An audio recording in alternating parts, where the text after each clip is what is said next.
Oke, kita akan melanjutkan pembahasan kita kali ini tentang mengidentifikasi pemanfaatan kondisi geografis negara-negara Asia Tenggara. Ini merupakan salah satu materi dari mata pelajaran IPS kelas 6 semester 1. Masih dalam tema ke-1, yaitu mengidentifikasi karakteristik geografis dan kehidupan sosial budaya, ekonomi, politik di wilayah ASEAN. Kondisi geografis negara-negara Asia Tenggara. Kondisi geografis suatu negara dapat mempengaruhi sumber daya alam yang dihasilkan negara tersebut. Setiap negara di Asia Tenggara umumnya memiliki jenis sumber daya alam yang beragam. Di antaranya sebagai berikut. Yang pertama, Indonesia. Indonesia memiliki sumber daya alam yang beragam. Dataran rendah yang luas dimanfaatkan sebagai lahan pertanian dan perkebunan yang menghasilkan sumber daya alam seperti padi, sayuran, kopi, teh, karet, cengkih, dan lain-lain. Potensi hutan Indonesia menghasilkan rotan dan kayu jati yang dimanfaatkan sebagai mebel. Adapun getah yang dihasilkan dari pohon karet. Kondisi geografis berupa perairan dimanfaatkan untuk diambil hasil lautnya, seperti ikan, rumput laut, dan garam. Pantai-pantai di Indonesia dimanfaatkan sebagai pusat pariwisata. Seperti yang paling terkenal di Indonesia adalah Pantai Kuta di Bali. Perbukitan menyimpan banyak sumber daya tambang, hasil olahannya seperti batu bara, minyak bumi, dan gas alam.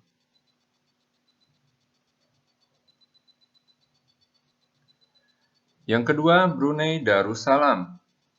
Sebagian besar bentang alam Brunei menyimpan minyak bumi dan gas alam yang menyumbang 40% pendapatan negara. Minyak bumi dan gas alam tersebar di wilayah Miri dan Kuala Belait.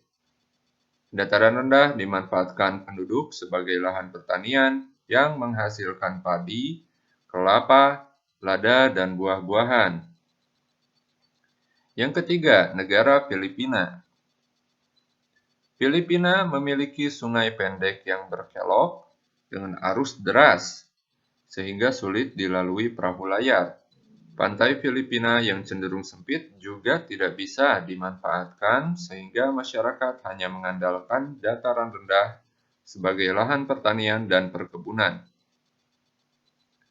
Pertanian dan perkebunan menghasilkan sumber daya alam berupa jagung, padi, ketela pohon, tebu, abaka, dan tembakau. Kondisi geografis di wilayah Luzon yang kaya akan tambang emas dimanfaatkan sebagai pertambangan emas.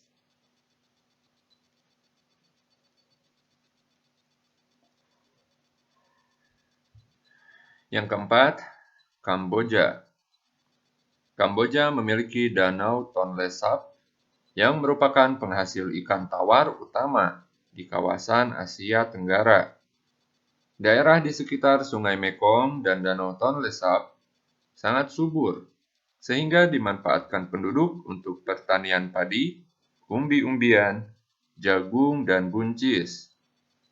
Ada pula hasil perkebunan seperti tembakau dan karet. Yang kelima, Laos. Dataran rendah Vientiane dimanfaatkan sebagai pertanian padi, jagung, dan tembakau.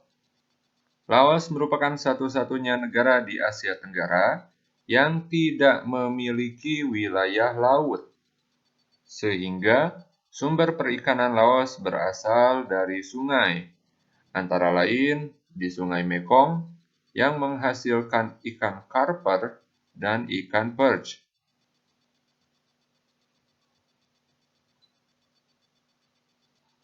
Yang keenam, Malaysia. Sebagian kondisi geografis Malaysia adalah hutan yang luas. Hasil hutan seperti kayu menjadi komoditas ekspor. Sepanjang pantai barat dari Perak hingga Negeri Sembilan yang dimanfaatkan sebagai lahan pertambangan, seperti kilang minyak di Kuala Trengganu dan tambang timah di Perak. Malaysia juga memiliki perkebunan luas yang menghasilkan karet. Hal ini membuat Malaysia menjadi penghasil karet terbesar di dunia. Opah pun menjadi salah satu buruh perkebunan karet. Yang ketujuh, Myanmar.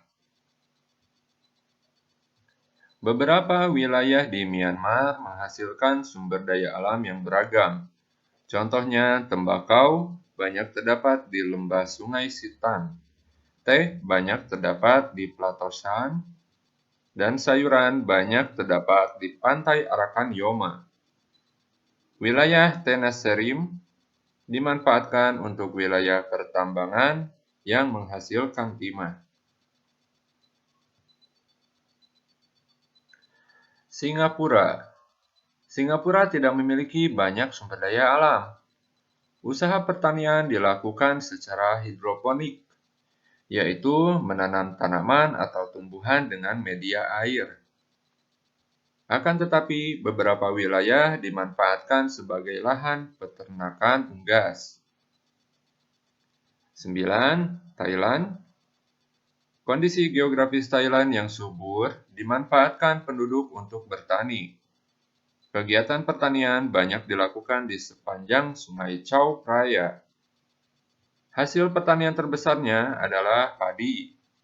Bahkan, Thailand dijuluki sebagai lumbung padi utama di Asia Tenggara, mengalahkan negara kita, Indonesia. Ada pula hasil pertambangan seperti timah, timbal, seng, dan mangan yang banyak dijumpai di semenanjung Thailand. Sungai Mekong dan Chao Phraya, Selat Malaka, serta Teluk Siam dimanfaatkan penduduk untuk kegiatan penangkapan ikan.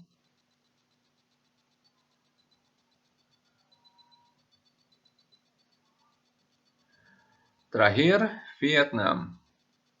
Kota Ho Chi Minh yang berada di dataran rendah menjadi pusat industri utama di Vietnam. Industri yang berkembang di Vietnam antara lain industri pengolahan makanan, penggilingan padi, dan tekstil. Sebagian dataran rendah dimanfaatkan sebagai lahan pertanian yang menghasilkan buah, sayuran, jagung, ubi jalar, dan kopi. Hutan utama di Vietnam menghasilkan kayu jati dan rotan sebagai bahan baku mebel.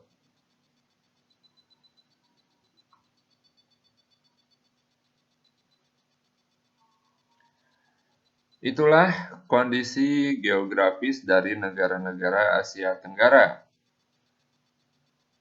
Seperti biasa, Bapak akan memberikan beberapa latihan soal untuk mengasah kemampuan kalian dalam memahami materi. Yang pertama, apa yang dimaksud dengan hidroponik?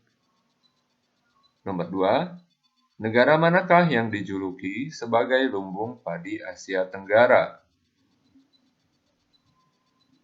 3, di negara manakah letak Sungai Mekong?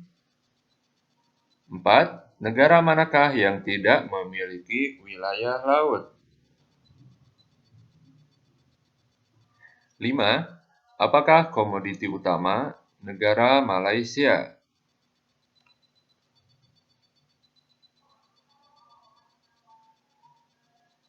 Sekian untuk hari ini, semoga kalian tetap bersemangat untuk menimba ilmu dimanapun kalian berada. Bapak juga ingatkan kembali untuk subscribe, sukai, dan bagikan video ini. Dan jangan lupa untuk membunyikan loncengnya agar kalian mendapatkan selalu update video bermanfaat dari channel ini. Sampai jumpa.